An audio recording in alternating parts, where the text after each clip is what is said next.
Welcome to my basement, everybody. I hope you are all having a fantastic Friday and getting ready for a wicked weekend. We can put a little TM on that. I've got a couple of great guests for the show today. I'm a hyper fan of Yacht Club Games, and they agreed to be on Vic's Basement. So thank you very much to Sean Velasco and Celia Schilling. Thank you so much, you guys. And congratulations to your company and to both of you for launching Cyber Shadow. It is an extraordinary game that has just come out this week, and it's on everything. I've been playing it on Game Pass, though. Yes. Tell me about Cyber Shadow. What is Cyber Shadow? Well, Cyber Shadow is a side-scrolling 8-bit style ninja action adventure, the kind that we grew up playing as kids, or at least I did. I grew up playing like a Ninja Gaiden on NES, Batman on NES. There's a lot of these deep pulls, and so that's what Cyber Shadow is, except all of the old weirdnesses have kind of been removed, and we polished it to a polished sheen. Now, you worked with an outside developer, Mechanical Head, I think is the name of the company. Yeah. I mean, it's really Arne's game, not ours. Arne Hunziker, he's basically a solo dev. He is Mechanical Head. They've been working on Cyber Shadow for years and years, and it was only a couple of years ago that Yacht Club got involved. We kind of helped him get it across the finish line and put it out. So yeah, I mean, it's really his project, but we did our best to try and make it show as good as it possibly could be. How did you guys find each other? Did you see Arne at a convention or something, or how did you even connect to do this? I want to say David D'Angelo, who is one of the other devs.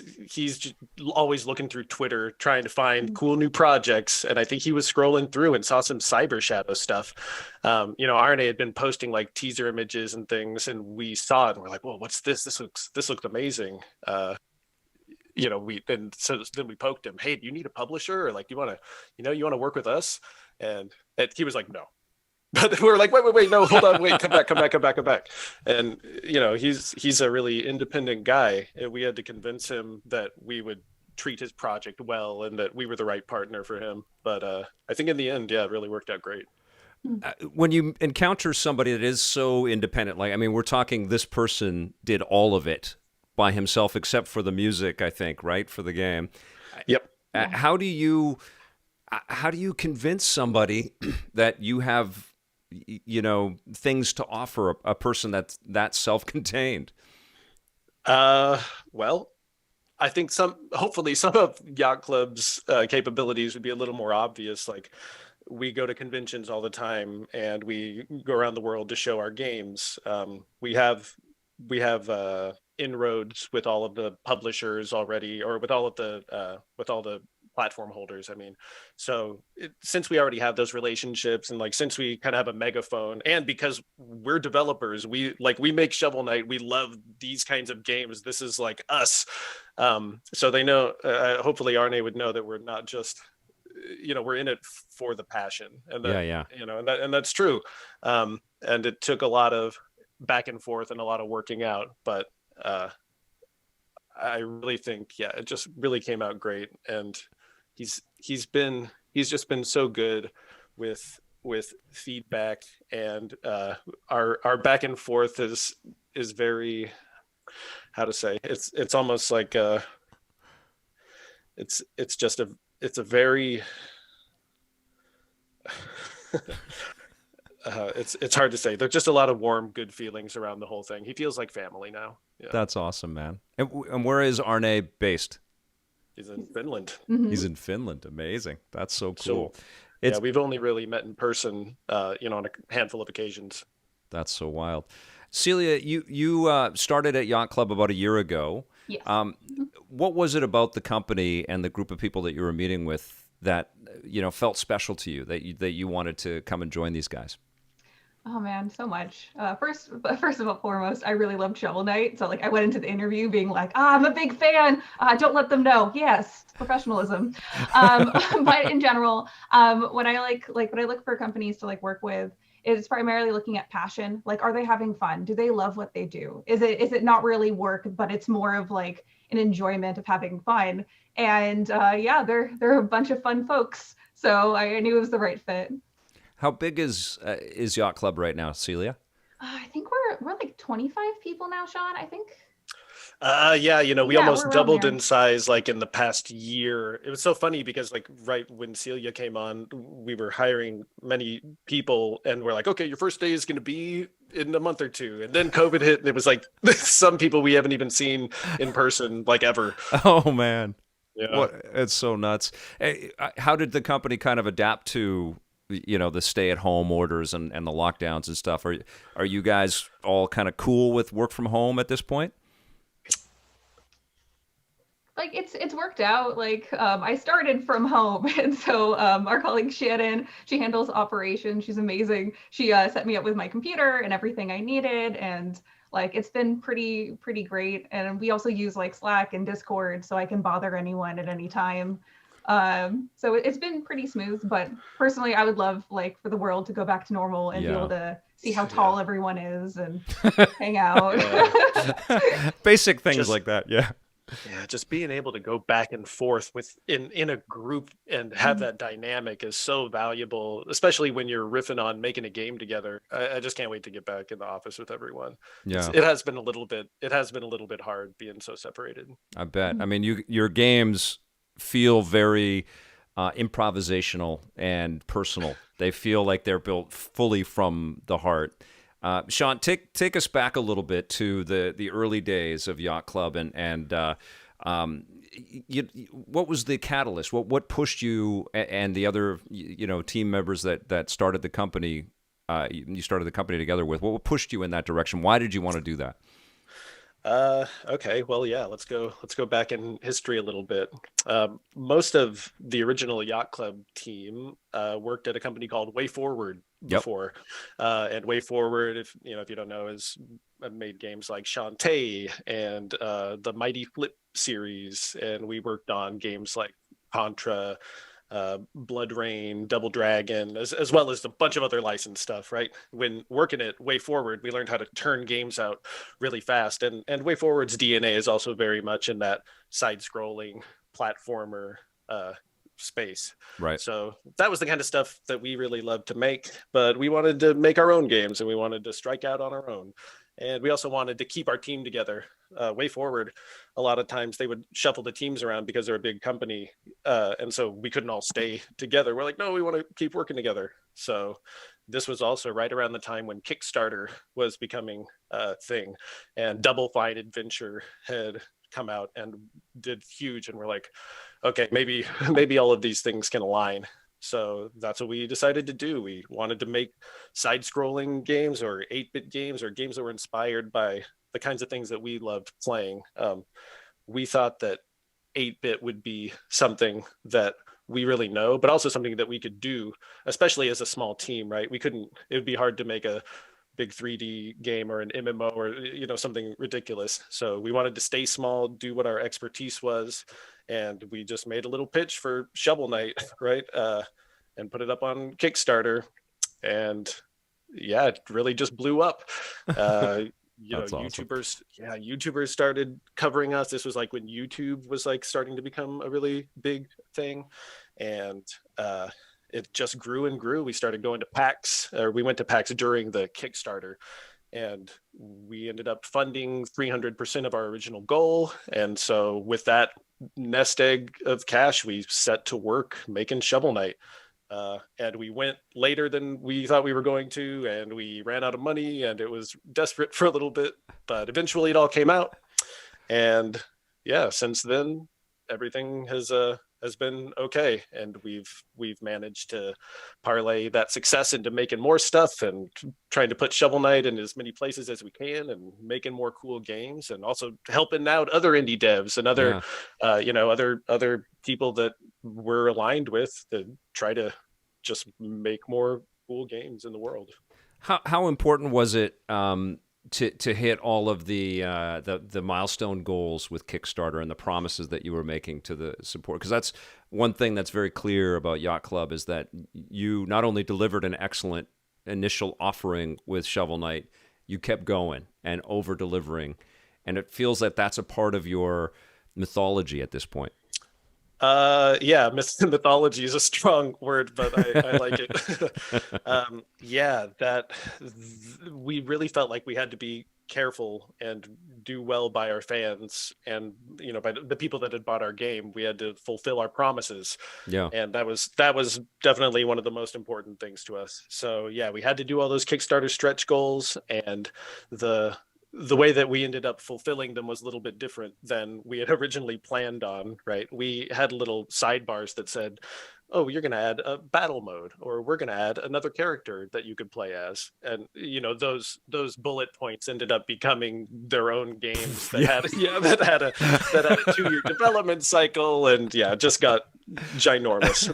But we could do that. We were allowed to do that because we had enough sales from the game that we could take a little bit longer, and we thought, why not try to make it big and give all of the games away to all of the original Kickstarter backers for free, so they would have everything, and just try and make it as big as possible by making the best games we can, and not try not to compromise too much on it. Totally. I think that people can see that, and hopefully that quality comes through, even if the financial decisions that we're making may not be like the smartest ones all the time. Well, you make those decisions in an effort to help other people not make those decisions at this point. Right. Yes. Celia, you have a lot of connection with the outside world, outside of Yacht Club as the marketing manager. I'm curious what you hear back about the company and about Shovel Knight. All positive things. No one's came up to me and been like, ooh, that shovel guy. Everyone's really, really happy with the franchise, what the developers did, and like what we did technically. And the fact that they held on to their promises. Yacht Club Games is kind of, from what I've seen from outside, like how I viewed the company before I was a part of them, is that they're the good guy developers. They hold on to their promises, through thick and thin, and really are set out to make great games. And as someone who is a retro enthusiast, I love retro gaming, and seeing the way that they develop the game to have that nostalgic feel, but something brand new and something really special is amazing. Totally. Happy 35th anniversary to Mario, by the way. Oh yeah. Yeah. Hey, getting his own theme park and everything. It's amazing. That's the dream. That's one day, Shovel Knight theme park. Dude, that might happen. And congrats to you on your Arby's order there, Sean. That's fantastic that you're going to get the sandwich that you want as well. Oh, yeah, thanks. I love me a beef and cheddar. Beef and cheddar. All right, I've got some shout-outs here for people that have joined. Hip Hop Dan was first in the chat room. I love you, buddy. Thank you. Good to see you. Happy Friday from Paul Adamson. Kashimoto. Pathetic Earthling is here. That always breaks my heart when I say that, Pathetic Earthling, but that's your name, so I got to say it. Wilden is here. Tommy Backick, Taz, hey peeps, Kashimoto, awesome. Patrick Adams, will you be using my Super Mario Brothers NES font for your next NES-styled game post Cyber Shadow? It is a complete replica of the font found in Super Mario Brothers and other first-party NES games. That's from Patrick Adams. So I guess that's a question, and that's what I wanted to say to everybody in the chat is if you've got questions for Yacht Club Games, I'll do my best to filter through here and ask some of them. So Patrick has a Mario Brothers NES font, and I guess he's offering it up there, Sean. Well, that sounds really cool. I would recommend to email support@yachtclubgames.com if you wanted to communicate with us in any kind of official capacity. Cool. As far as our fonts go, we actually use a variety of fonts in Shovel Knight, and we have a small 8-pixel font. We have an even smaller, I think 6-pixel font that fits in other areas. But does your font support diacritics? And does it support all of the European language stuff? Because that's really important too. A lot of times with fonts, we would use them, and then when it would come time to localize, it'd be like, oh no, we're missing half of the characters. So right. Fonts are a minefield. You got to license them too. But there's a bunch of good ones out there. That's great. Okay, so you got that info. somebody's got some. Serpens6 says Shovel Knight, the best shovelware I've played. You guys like puns, right? But yeah, we must. Very good. Probably heard that one before. Okay, let's talk a little bit about Shovel Knight here for a second. And we'll get back to Cyber Shadow because that's the game we're celebrating this week.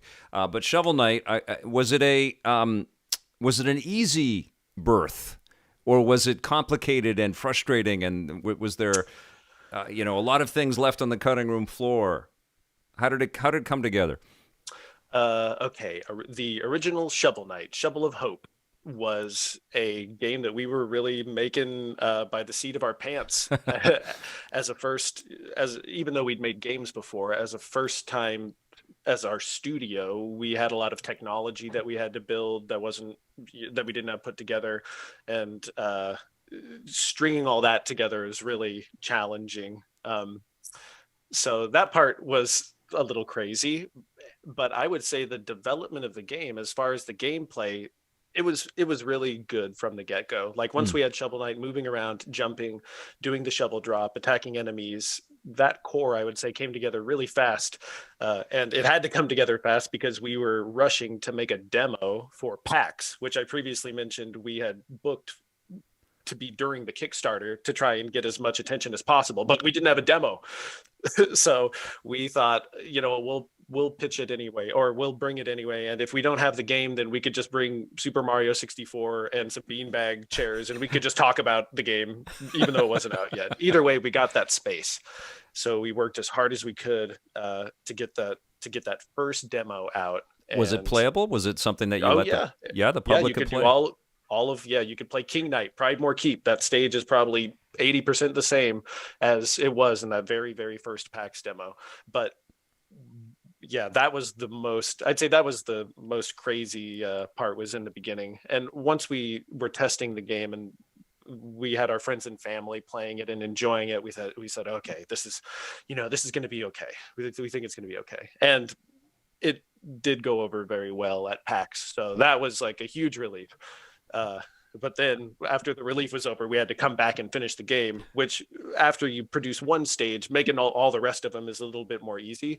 But like I said, we always take longer than we say we're going to. We wanted to have the game done in a year, but it took about 18 months. And that's because there's always unexpected things. There's always a feature that you want to add that you think would be cool that takes just a little bit more time. Sure. And so that, I would say the pressure definitely ramped up at the end, and it became very, very grueling by the end of it. It was like people would ask us how we were doing, or how's it going? We'd say everything is getting worse except for Shovel Knight, and that's getting better. So yeah, since then we've decided not to do too much crunching. Like we really kind of have like a no crunch policy, right. But that's not to say that people haven't put in a lot of extra time. You got to be really careful about that kind of stuff. For sure. Yeah. And when you're building something brand new, and it's always way harder, right? Like when you left WayForward, did you have all of the people and the know-how and the experience that you needed to start a company? Or did you start making something and then the company came out of the making something? Well, we knew it was kind of both things. At WayForward, part of our frustrations were that we wanted to do more of the company part, right? We wanted to be able to control our brand from 100%, without having anyone influence what the box art was going to look like, or how it was going to get developed, or how long we were going to take, or how much money we were going to lose, or anything. And so, yeah, I mean, it's just challenges for sure. Yeah. Celia, let's talk a little bit about spreading the word about Cyber Shadow. I guess one of the challenges that you guys are facing right now, Yacht Club is a pretty big brand in the indie gaming scene. Is it a tough thing to kind of say this is made by someone else and we're publishing it and trying to sort of educate people along that way, or are people getting it? I think initially, because like I came in, when I came in, we already had started marketing Cyber Shadow. Yep. So I think there was an established point of this is Mechanical Head Studio game. This is Arne's game, and we're providing like some feedback with it, and we're publishing it. But it is his game, and like, sure, you know, if someone sees something at face value, you know, what we've tried to do is like in the trailer, we'll have like our logos next to each other, or if we show our logo, you know, we'll make sure to show his as well, just so there's that brand identity there, so we're not confusing publisher and developer. But at face value, if someone sees the boat, you know, they're going to be like Yacht Club Games. But we've always made sure to give Arne his credit for it's his game. It's his child. It's his. Yeah, and I guess that's part of the education from coming from a relatively larger company like WayForward. You learned a lot of great things, but there's also some lessons that you probably have carried forward that you want to give more autonomy to the people that you work with and the companies that you work with, right? That must be important to you. Yeah, absolutely. I mean, as a publisher, I mean, we've worked under publishers for so long that we know what developers would love and what developers would get annoyed by. Right. So we try to, I mean, sometimes the annoying things, they're necessary, but we try to mitigate that as much as possible. I mean, we really want to be a good publisher, and we'll give everyone their due. I don't know, it's when Nintendo publishes a game, it comes with a certain level of quality that you have a level of confidence, and we hope that same thing will happen with any game that has the Yacht Club label on it as well. Speaking of Nintendo, you have Shovel Knight in Smash, and how did that come together? And how surreal was it to see your guy in that game? I'm not sure how much I'm allowed to talk about how it came together, but it was almost more like a surprise. Like, hey, guess what? You know, do you want to do this? Or it was like, you know, are you kidding me? Right? And we found out so much, like so long before the game came out, and we had to keep it a secret just forever. Oh wow! So it was like years and we're like, okay, just don't even, like, I'm even talking about it now, it's still a little bit of like, oh, is that allowed? And as far as how it feels, it's like amazing. That's you know, Smash is the biggest, most lovingest celebration of video games. It is, like, isn't it? Every character that they put in there is so lovingly rendered. Like, you know, I'm a Mega Man fan, obviously. I love Mega Man. And the Mega Man that they made for Smash, even though it was different than all of the Mega Man arts that had been around, it just felt so perfect, like, and so perfectly embodied that character. It's just amazing. So to have Shovel Knight in there, it's just a massive honor. Just even that Shovel Knight would be at Nintendo, and that they would include us. It's just amazing. Honestly, it's a match made in heaven. I was telling you guys before we were rolling how much Shovel Knight and the launch of the Switch are paired to. I think I even had it on a different platform prior to that, but it just felt like the perfect game on the Switch. It will never leave my Switch, and you can get Shovel Knight anywhere. Is it on Stadia even now at this point? Are you? Not yet. Okay, but it's out there. You can play it in a bunch of different places. But that it's on everything. It is, right? But that relationship with Nintendo is. Was that something that you had to really work to create, or was that sort of built in because you'd already developed a lot of really cool things through WayForward? Well, our WayForward connections definitely did help us. There's a guy named Dan Edelman who was the head of Xbox Live, and then he went over to Nintendo, and now he's an independent guy. But during those days, Dan was our contact, and he was always a real indie kind of guy. So he was one of the first phone calls that we made when we started Yacht Club. Hey, we're going to do an indie thing. We want to be on the eShop. And he really helped us out a lot. He got dev kits over to us right away. And that was amazing. And I mean, since then, Nintendo has just been really, really good with us. And I mean, we've tried to do our best with them too, right? Like, we love Nintendo, and we want to make sure that relationship is a two-way street. So everything has been going really well with them. And between the Amiibo and Yeah, Smash. that's what I wanted to ask here, man. Yeah. It's not every game that comes to the Nintendo platform gets an amiibo made out of their character. You have several Shovel Knight amiibos too, right? It's not just the Yeah, main character. there's 5 amiibo. Yeah. Amazing. So that's a different conversation with different people than a Smash conversation. How does that come together? Well, the amiibo was they were going to start doing amiibo, I think, and I'm not sure about how much I'm allowed to talk about it, but we had the opportunity to do amiibo, and we were capable of doing it because we always wanted Shovel Knight to be a brand that had merchandise and licensing and cereal and bed sheets and a theme park and etc. Right. Hoodies. Awesome right. hoodies. And apparel, which I bought at PAX right here, right there. It's the dopest. Right. Oh my God. Yeah. The fan gamer does such amazing stuff. We're really grateful to them for all their stuff. Right. But because we wanted to do licensed stuff, that means that we had already been having those avenues. And so we already wanted to make toys. We were already talking to toy companies and licensing people. So when the Amiibo opportunity arose, we were able to act on it in a way that I think that a lot of other smaller developers our size, I mean, they don't care as much about that type of stuff as we do. So we were able to take advantage of that. And I mean, it's been our goal to make a toy. So it was really a match made in heaven. And just the fact that it could work with the Nintendo game and we could add more cool content in there and it all works together. It's just, I mean, it's like exactly the kind of stuff that we're into. So it was perfect. That's awesome. Take us in. I've got a little bit of footage here of Treasure Trove. I know probably everybody that's in the chat right now knows this game, but Treasure Trove is just jam-packed. Take us into all of the stuff that's in Treasure Trove while I run some of the footage of it. Sure.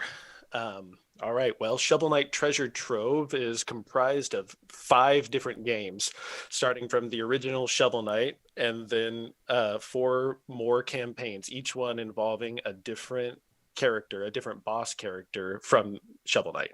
So there's Shovel Knight Plague of Shadows featuring Plague Knight, Shovel Knight Spectre of Torment featuring Spectre Knight, and Shovel Knight King of Cards with King Knight. Each one is its own game with different gameplay and mobility and a story and new music and like a lot of new stuff. In some ways, it's almost like Lion King 1.5. Like it's like the story told from a different perspective, but they all interweave in a way that hopefully will be like very satisfying. And each game, I would say, the quality bar goes up like with every game because we've been learning with each version. But then on top of that, there's also Shovel Knight Showdown, which is a 4-player competitive, cooperative, battling, fighting game that you can play with your friends. So, and that features more than 22 characters from the Shovel Knight universe. So it's like really the full Shovel Knight package. And there are feats, there are challenges, there's amiibo support, there's a 2-player co-op, there are cameos from a multitude of other characters. So it's really, I think there are dozens and dozens of hours of gameplay in there, and getting everything is quite a feat. I mean, that is an epic description of a product right there. There's so much work involved in that game. So the beginning of this compendium of Shovel Knight experiences was like 2012. The original Shovel Knight Kickstarter was in March of 2013, and the game released in 2014. Okay, so you started with the Kickstarter. That was like, we're going. Yes. So around that time. And so when did you wrap up everything for Treasure Trove? 2020. So it came out. Everything came out in December. Or wait, is that right? December 2019. It was 2019. Yeah. 2019. So by the time 2020 came around, we were totally done.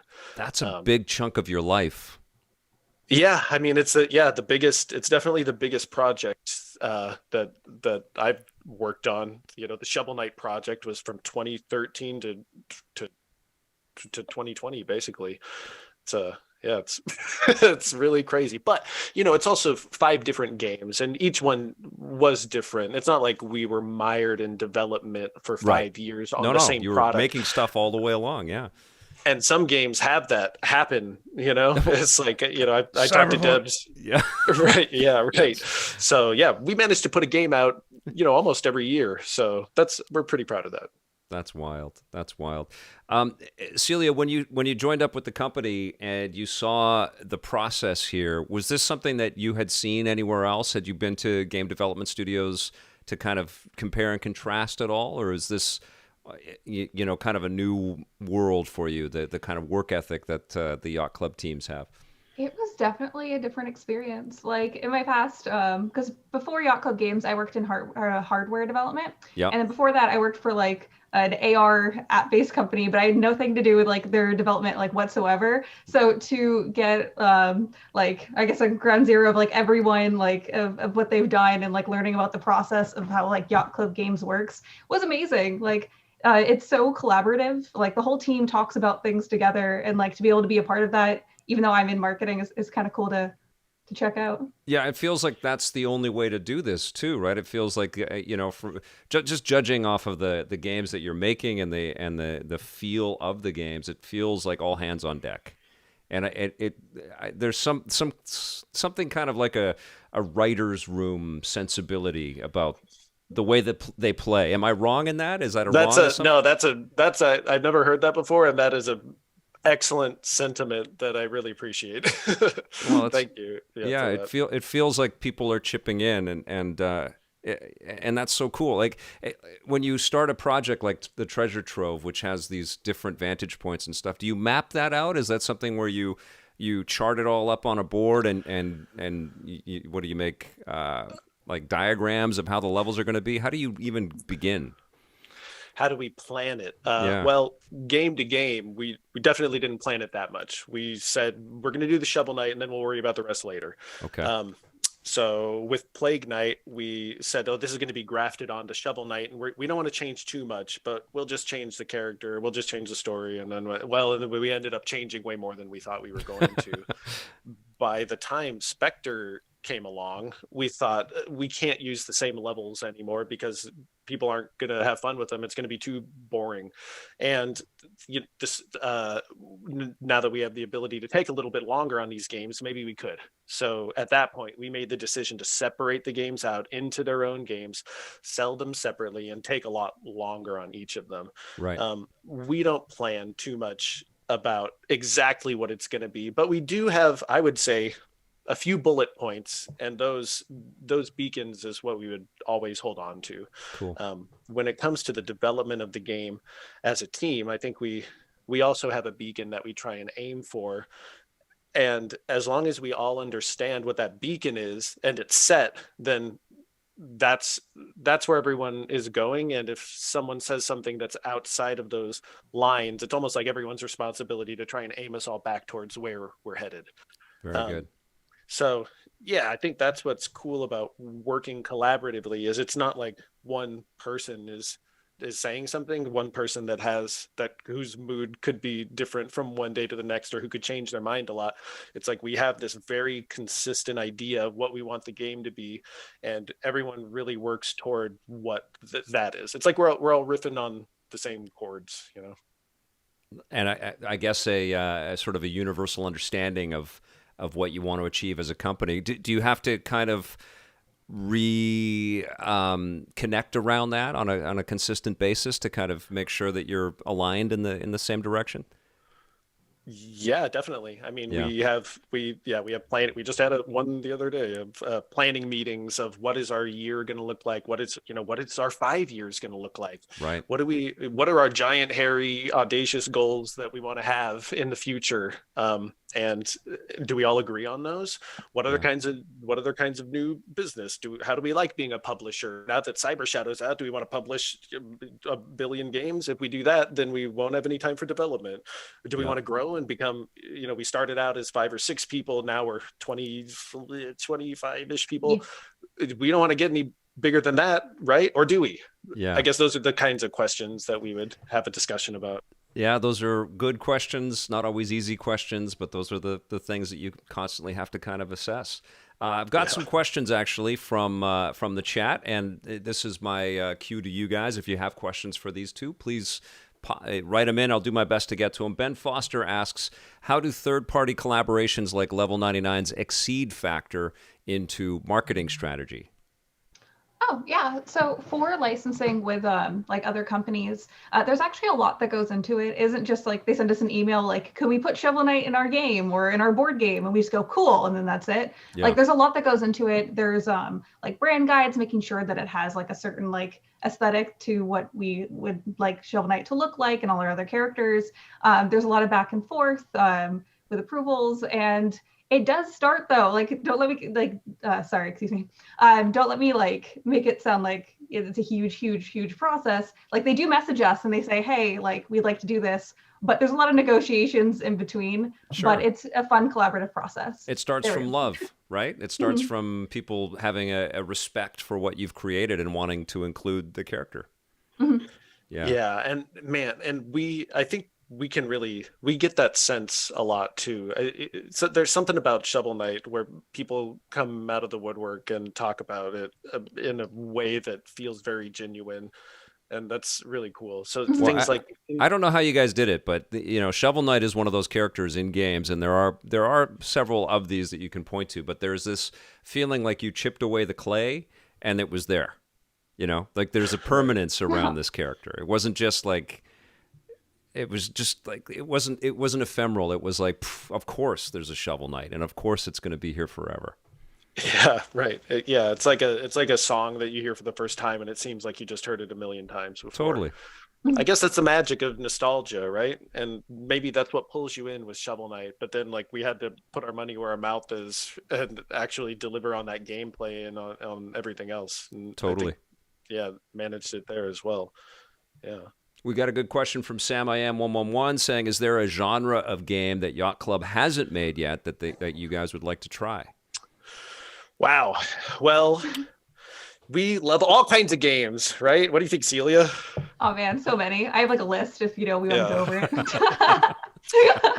We talk about this all the time. Man, it would be fun. Well, we're making a puzzle game. I was going to say it'd be fun to make a puzzle game, but Shovel Knight Pocket Dungeon is already in development. We've got some footage of that. Why don't you tell us a little bit about that one, Sean? Sure. Shovel Knight Pocket Dungeon is an all-new puzzle game featuring the characters and everything from the Shovel Knight universe. But what's really interesting about it is it has this unique mechanic. When Shovel Knight, you move around a well, like almost like Tetris, but when you bounce into enemies, if they're adjacent to one another, they all take damage. And so you got to play it almost like a puzzle game where you're grouping enemies together and attacking them, getting potions, earning money. And interestingly, the whole dungeon takes place like in the well. So like a door will fall down and a key will fall down, and then you got to get the key into the door, and it takes you to the next level. But it's like taking you to the next level in the well. And there's bosses, there's mini bosses, there's a bunch of items, and it goes level by level. You start to build a build almost like a roguelike. And it's like a roguelike action adventure puzzle game.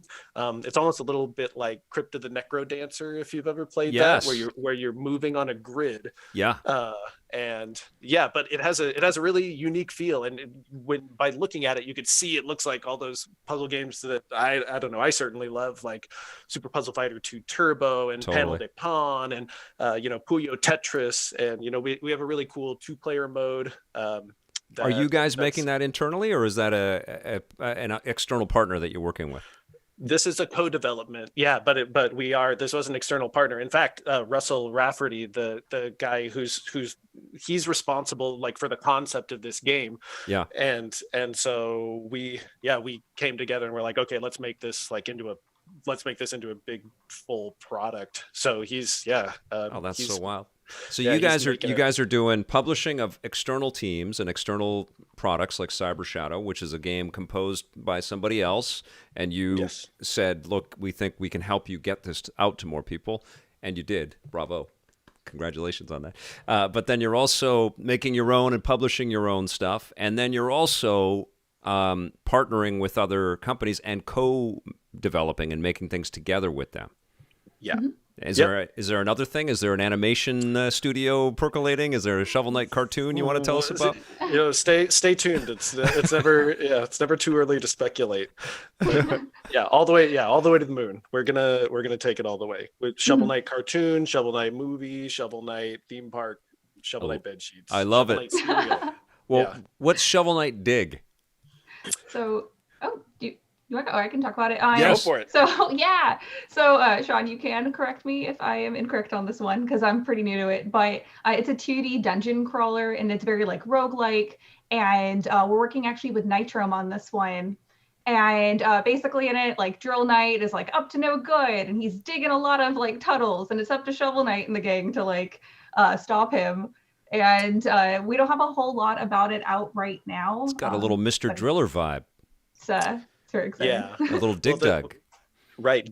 Shovel Knight Dig, this is like the first game where Shovel Knight actually digs. Yeah. Right? Like in the original Shovel Knight, you would bounce on enemies and break blocks, but in this one, you actually could like dig through dirt. And it is a roguelike, and it has procedurally generated level chunks that are connected to one another.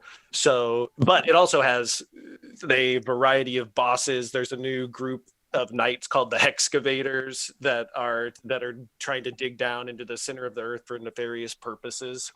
This And looks great. I mean, it's like a Super Nintendo style Shovel Knight, and it's a roguelike.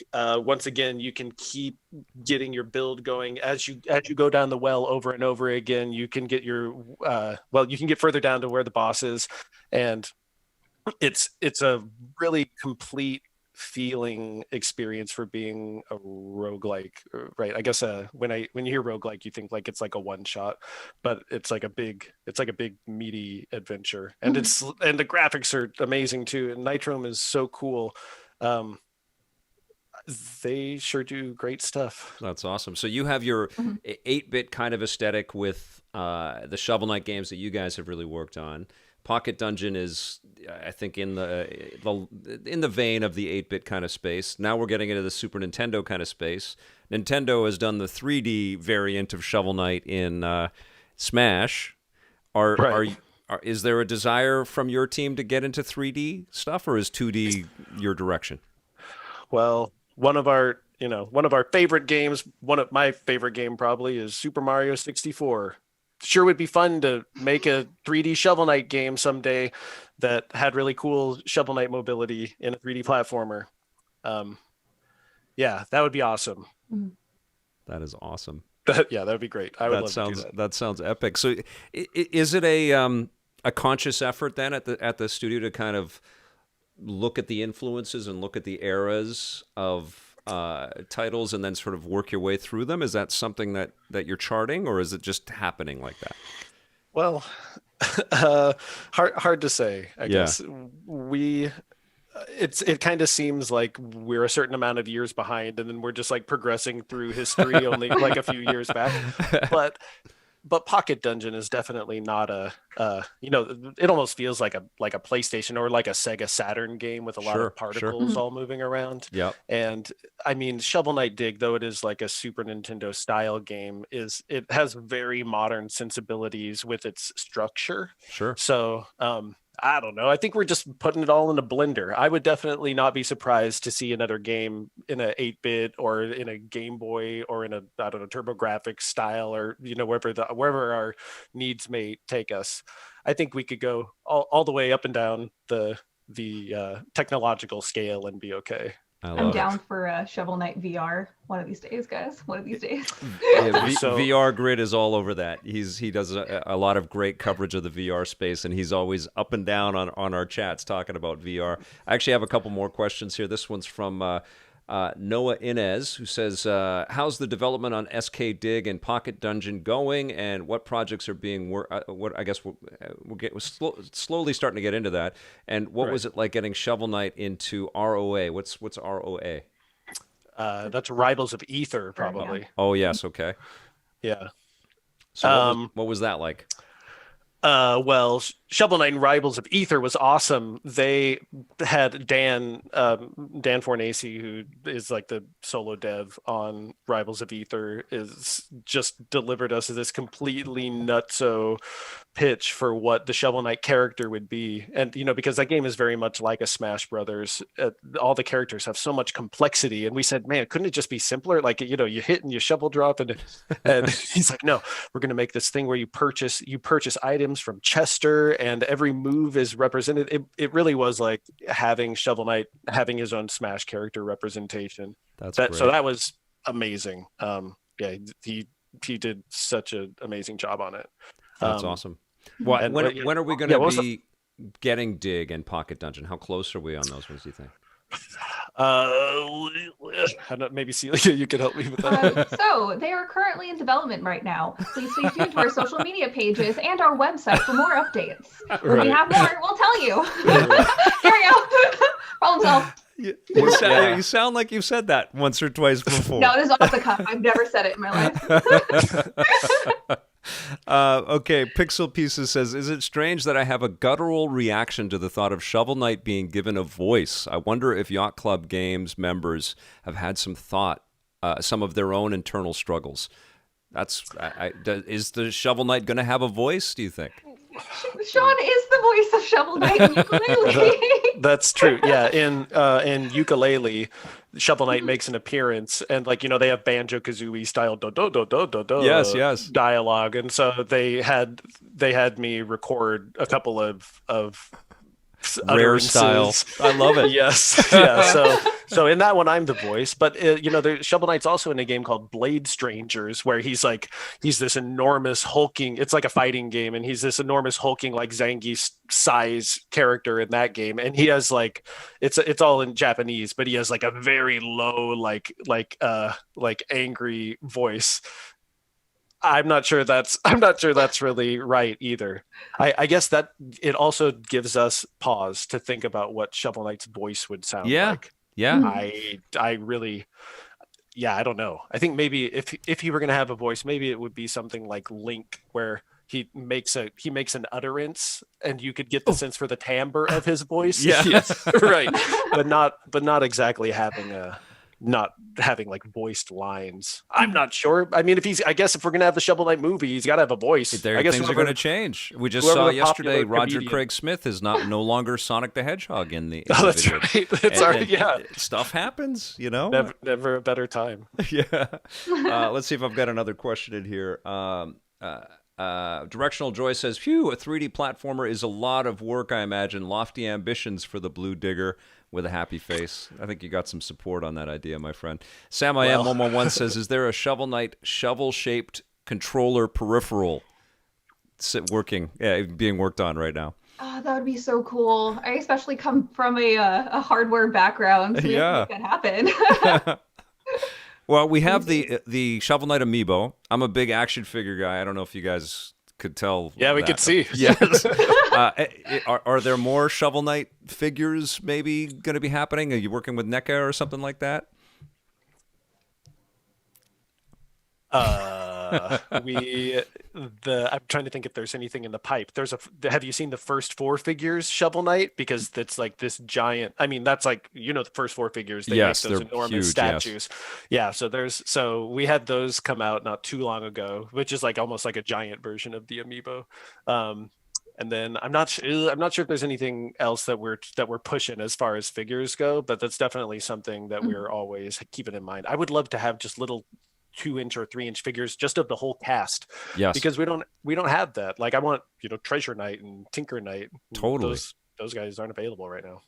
Yes, that would be awesome. Well, I think NECA would be a great place to go. They love all of the video game stuff.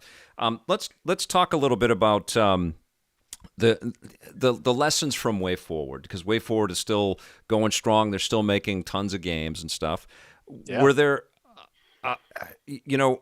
you talked a little bit about sort of being in charge of your own destiny and making your own choices post WayForward, but were there good things that you were picking up as well with the way that WayForward sort of got their production line together and got the software out? Definitely. No, don't get me wrong, working at WayForward was like amazing, and I had an incredible time and met a bunch of incredible people. And Matt Bozon, the creative director of WayForward, really mentored me a lot and taught me everything I know about 2D games.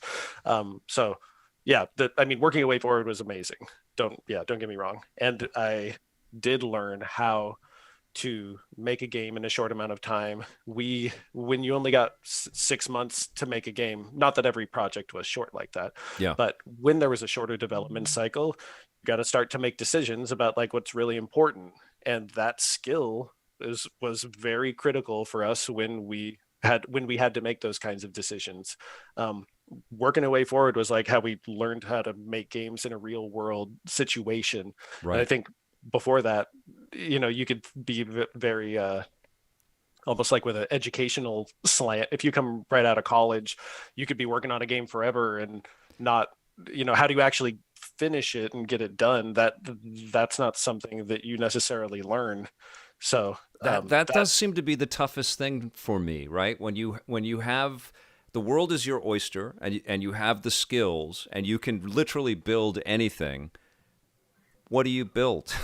And right. and how do you finish? How do you actually get going and do it? And I guess that's what you learned at WayForward. Yeah, definitely. That's cool. Now WayForward has done a ton of licensed work and has partnered with lots of different companies. You've done the flip on that with Shovel Knight appearing in tons of different companies' projects and now co-developing and all that. Is there any kind of a desire for Yacht Club to make, licensed games? Would you guys want to make a Spider-Man game or something like that? I would like you to make a Spider-Man game, but do you guys want to make a Spider-Man game? We've in the beginning we said no licenses. That's not what we do. Because we were all about being all so independent and everything. Yeah.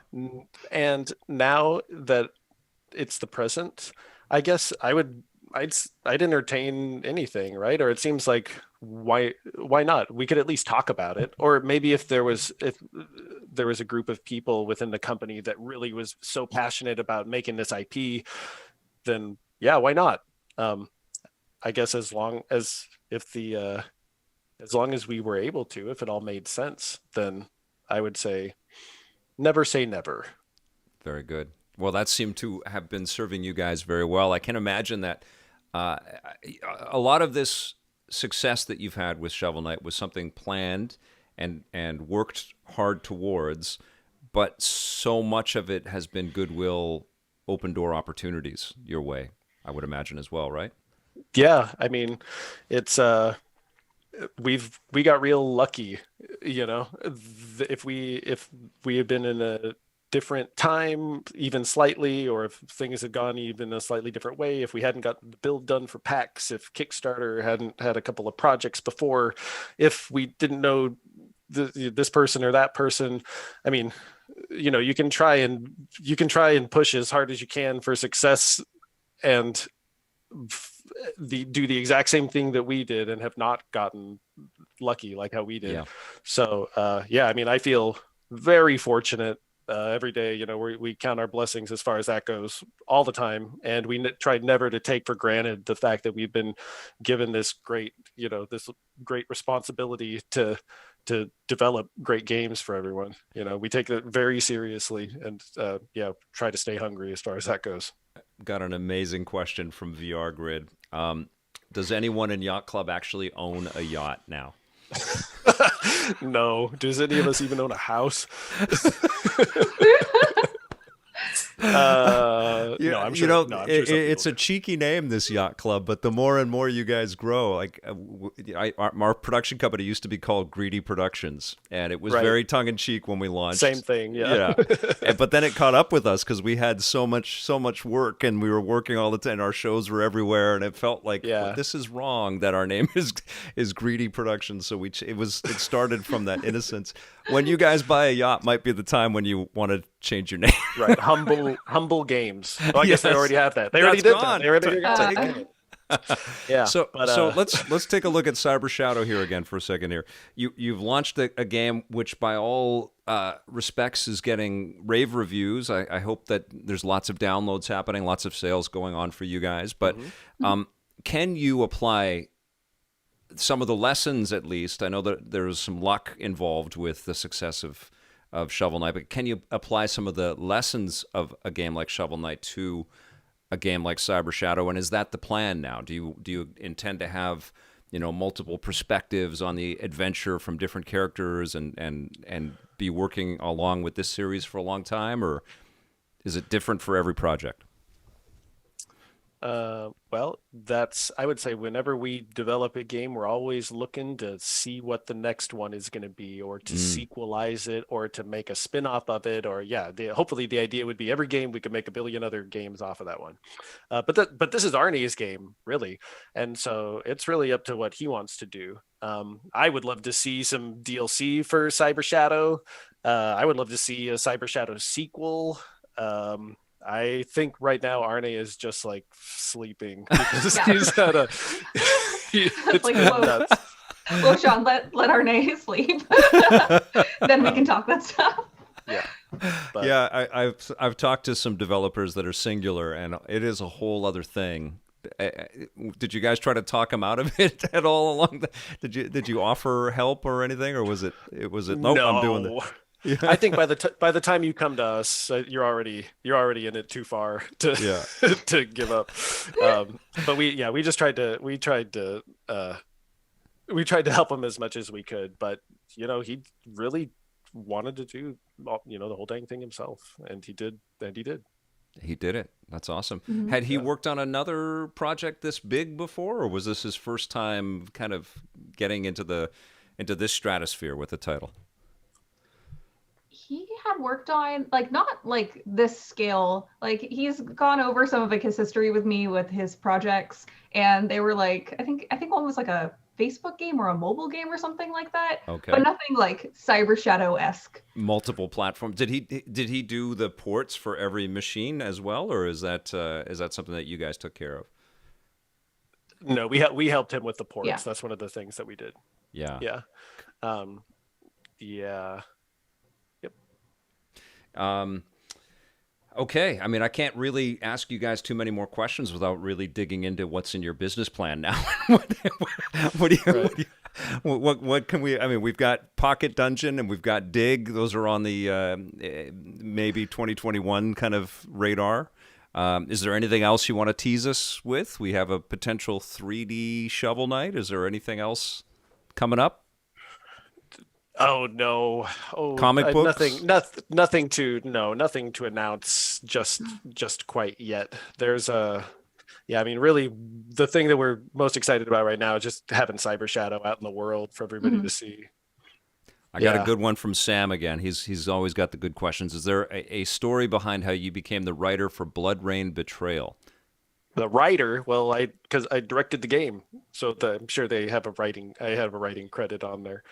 I directed BloodRayne Betrayal, which was a 2D side-scrolling game made in 2009 for Xbox Live Arcade. Oh, but yes, it has hand-drawn graphics, and it's like a combat-based. It's like a combat platformer, almost like a Bayonetta or Devil May Cry, but in 2D. And it's real. That game is tough as nails, but we really enjoyed working on it. And I love it. The writing is not my best work. And Jake Kaufman also helped with the writing on that.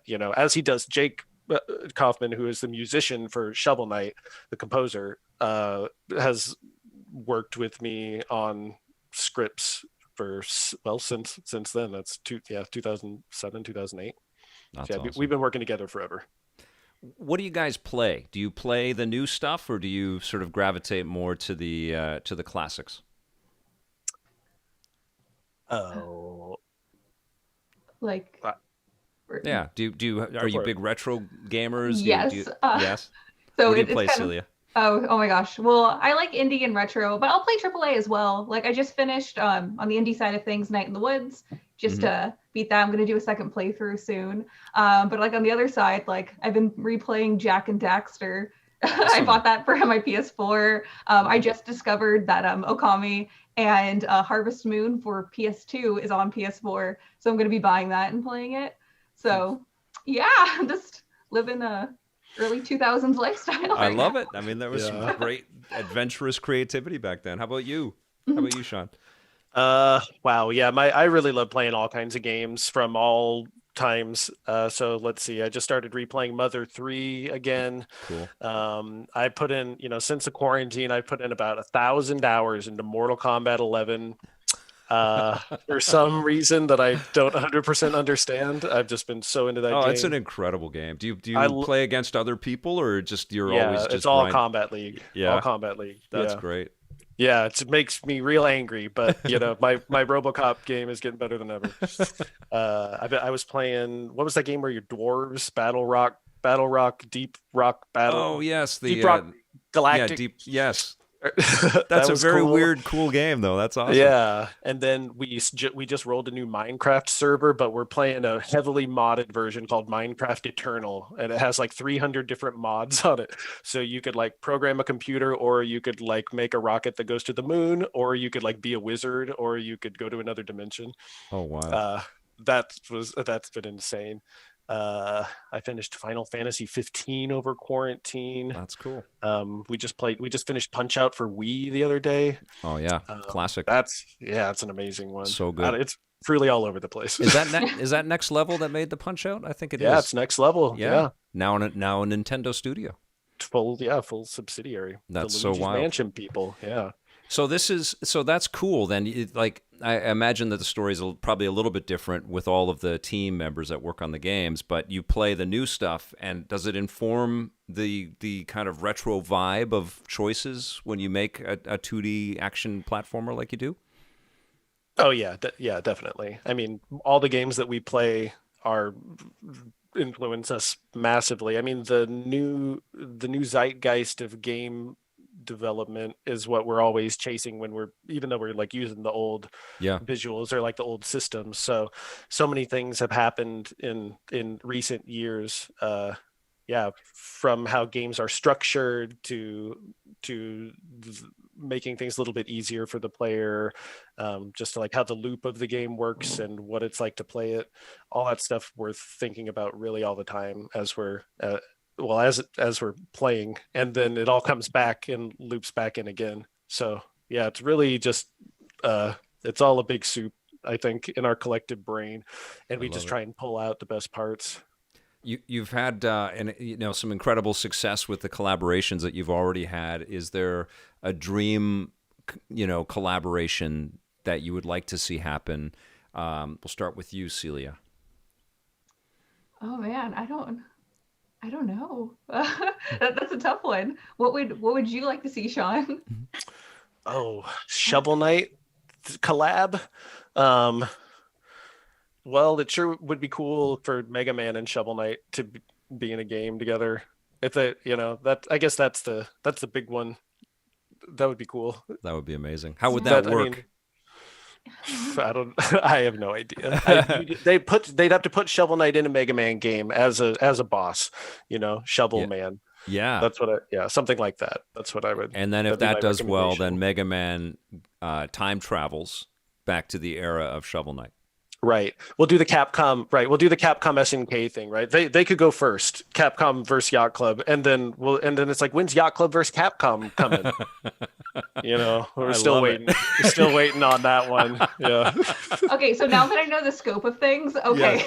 Yes. Okay, so if I had to make a request, it is tough, but Shovel Knight Roller Coaster Tycoon. What? Ooh. We finally get Sean's dream of a theme park. And you can also do spin-offs where it's the zoo and you can just have a bunch of propeller rats in a cage somewhere hanging out, doing their thing. I don't know. These are things that I'd want.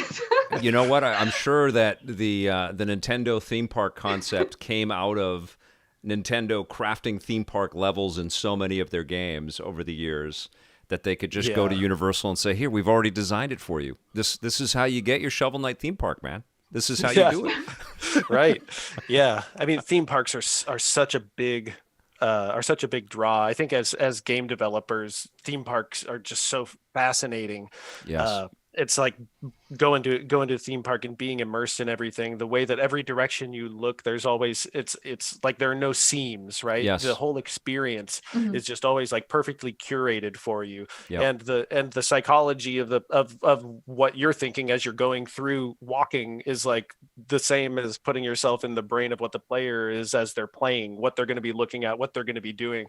Just being able to be immersed in that world. That's, I don't know, that I love. Oh, they're incredible, and there is such an analogy there, right? They're so analogous. You can see designers that make games end up working on theme parks and vice versa. You see that all the time.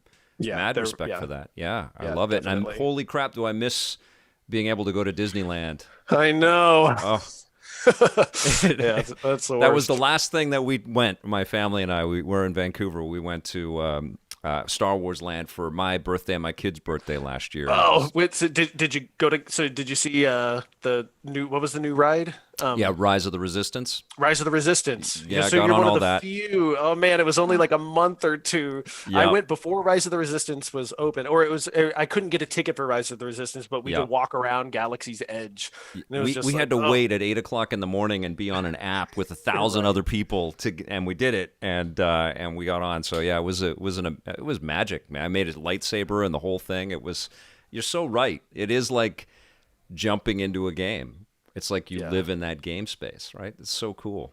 Yeah, We got to kickstart a Shovel Knight theme park.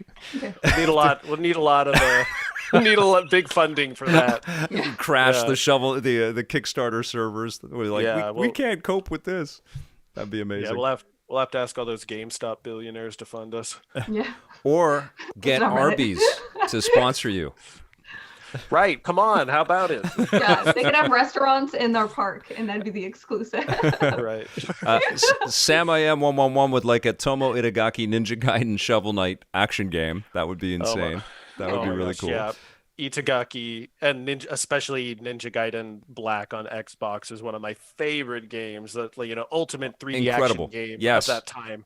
I was so into it. It was like I would love to see something like that. But that would be like a Spectre Knight game, wouldn't it? If you're gonna have Platinum make an action game, it's got to be Spectre Knight, not Shovel Knight. It's because Shovel Knight's not cool enough. See, that's my dream collaboration for you guys. Is you guys work with Platinum on something? That'd be amazing. That would be so good. Let's see, one other question here. I got or comment where I just saw it. Oh, okay. Oz1812 says, Cub reporter Lucas, can you? When our first season of Electric Playground, my credit was Cub reporter. Can you ask them about the art book? Was it produced in house? I believe Udon made the art book. Cool. Yeah, so it was a Shovel Knight official design works by Very Udon. nice. Very nice. They did amazing on that. This has been amazing. I loved having you guys on. Thank you so much for doing this under, kind of short circumstances this week, but I wanted to celebrate the launch of Cyber Shadow. So congratulations on that. And also huge congrats from me and from everybody on the chat and from all of the EP fans on the huge success at Yacht Club. You guys just keep making awesome things, okay? Wow, thank you so much. Thank you. Really appreciate the opportunity. Yeah. This was great. You guys are fantastic. This is Celia Schilling and Sean Velasco from Yacht Club Games. Thank you so much for being here. Thank you all for watching and for listening. We will see you soon. And until then, play forever.